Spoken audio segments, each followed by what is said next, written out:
Je voulais vous présenter quelque chose qui était un petit peu différent de mes résultats de thèse que j'ai l'habitude de présenter toujours et que je suis un petit peu tannée en ce moment de lire et relire et relire.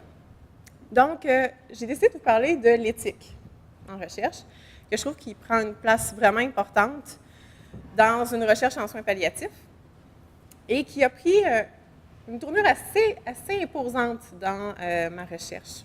En fait, le but de ma recherche, c'était de proposer un modèle du processus de préparation à la perte d'un conjoint sous l'angle de l'expérience des conjointes, donc des femmes.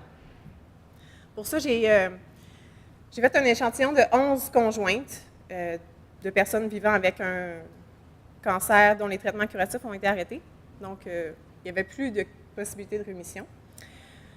J'ai eu un partenariat avec 10 établissements, dont 6 d'un CIUS, donc des services ou des établissements qui étaient coordonnés dans un CIUS, et dans d'autres établissements, comme des maisons de soins palliatifs, ainsi de suite. J'ai fait des entretiens en profondeur. 1h30 minimum, c'est la plus courte, et 3 heures, 3h20. Et ça, c'est seulement l'entretien. Ça ne comprend pas la discussion avant, la discussion après, les appels de suivi, ainsi de suite. J'ai fait des analyses, de la théorisation ancrée, il y a des étapes d'analyse, des comparaisons constantes de données, des réflexions. J'ai modélisé le tout. Et à la fin, les résultats, en gros, ça me dit que la préparation à la perte, c'est un processus dynamique et complexe où les changements qui sont observés et qui sont vécus dans la trajectoire de la maladie du conjoint entraînent un processus de redéfinition identitaire chez les conjointes. Je n'irai même pas plus loin que ça dans mes résultats. Je vais passer à l'éthique. Parce que quand j'ai dit que je m'intéressais à faire une recherche qualitative où j'irais rencontrer des conjointes entre le moment du diagnostic et le décès de leur conjoint, les gens me disaient « mais c'est pas possible. Comment tu vas passer ça à l'éthique? C'est-tu éthiquement responsable de faire une recherche comme ça? » Ça m'a soulevé bien des questions. Puis là, je me suis dit, bien, pourquoi pas? Pourquoi ça ne serait pas possible de faire ça? Et là, si on regarde l'éthique, il y a comme 3 différentes ou 4 différentes éthiques. Il y a l'éthique traditionnelle, hein? Si on pense au comité d'éthique, la protection des personnes vulnérables.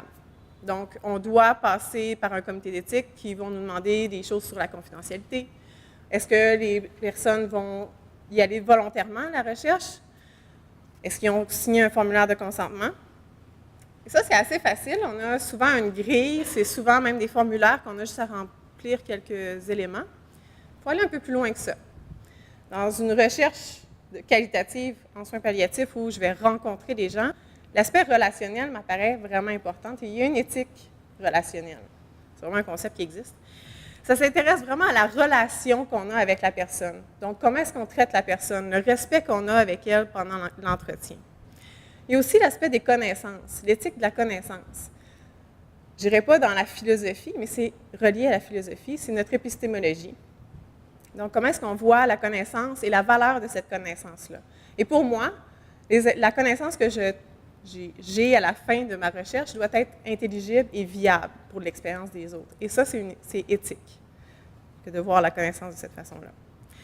Donc, pour finir, je dirais juste qu'il faut réfléchir à la dimension éthique dès le début de notre recherche, pas juste quand on a fait tout notre protocole. À la fin de ça, on réfléchit à l'éthique. Non, il faut y aller bien avant. Il faut se positionner épistémologiquement. Il faut innover. Donc, pas juste croire qu'il faut remplir le formulaire d'éthique et c'est fini. Puis, il faut éduquer les gens aussi.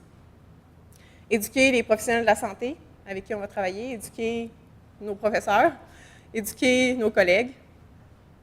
Voilà, c'est fini!